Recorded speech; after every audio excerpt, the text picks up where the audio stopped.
जब रानी एलिजाबेथ भारत के दौरे पर आ रही थी तो उससे पहले रानी एलिजाबेथ का सेक्रेटरी अथवा कोई जासूस भारत में तूफानी दौरे करने वाला था। उस समय फोटोग्राफरों की भी फौज तैयार हो रही थी।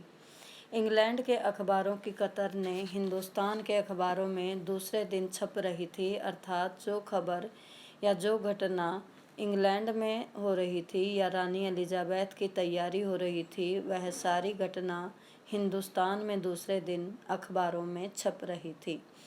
अखबारों में दूसरे दिन भारत में यह छप रही थी तो व्यंग्य किया है लेखक ने कि विदेशी शासकों या विदेशी लोगों का आज भी भारतीयों में इतना मोह है कि वे अपने देश की घटनाओं को महत्व न देकर विदेशी व्यक्तियों के आने की तैयारी को महत्व देते हैं।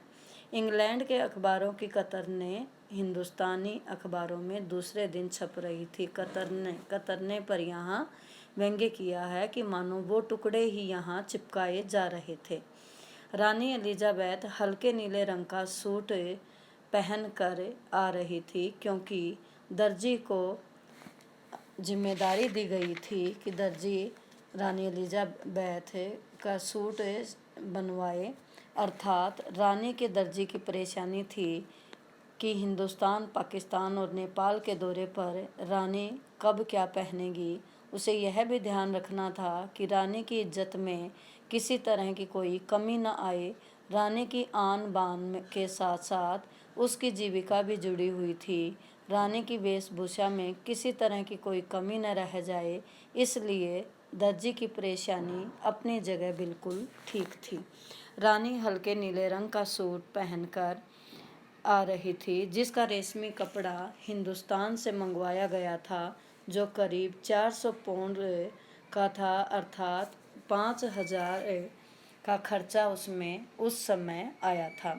रानी एलिजाबेथ की जन्म पत्री भी छपी, अर्थात यहाँ पर लेखक ने अखबारों पर व्यंग्य किया है, पत्रकारिताओं पर व्यंग्य किया है कि पत्रकार विदेशियों की प्रशंसा में लगे रहते हैं, जबकि पत्रकारिता समाज का दर्पण होती हैं। समाज की समस्याएं, उपलब्धियां, आवश्यकताएं छपनी चाहिए, और यहाँ रानी एलिजाबेथ की जन्म पत्री भी छाप रहे थे, और यहाँ तक कि उनके बेटे प्रिंस फिलिप के कारनामे छपे, और उनके नौकरों, बावर्चियों की जो उनके यहाँ काम करते थे, खानसामों के जो नौकर चाकर थे, अंगरक्षक के जो उनके रक्षक थे, उनकी भी पूरी जीवनियाँ छपी। बड़ी धूमधाम थी, शोर शराबा था, अर्थात शंख इंग्लैंड में बज रहा था और गूंज हिंदुस्तान में थी।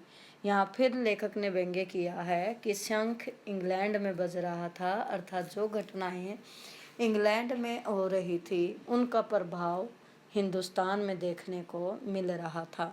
हिंदुस्तान में सनसनी फैल रही थी, और विशेषकर देश की राजधानी दिल्ली में तो तहलका मचा हुआ था कि रानी एलिजाबेथ आ रही है, उसकी तैयारियों में सब लगे हुए थे। रानी 5,000 का रेशमी सूट पहनकर पालम के हवाई अड्डे पर उतरेगी, इसको सोचकर या इसको लेकर सभी उत्सुक थे, और उसी को लेकर पूरा तहलका मचा हुआ था। इस तरह की पत्रकारिता ज्ञानवर्धन नहीं देती, मनोरंजन होता है, लेकिन ज्ञान को महत्व नहीं दिया जाता। पत्रकारिता पर लेखक ने यहाँ व्यंग्य किया है।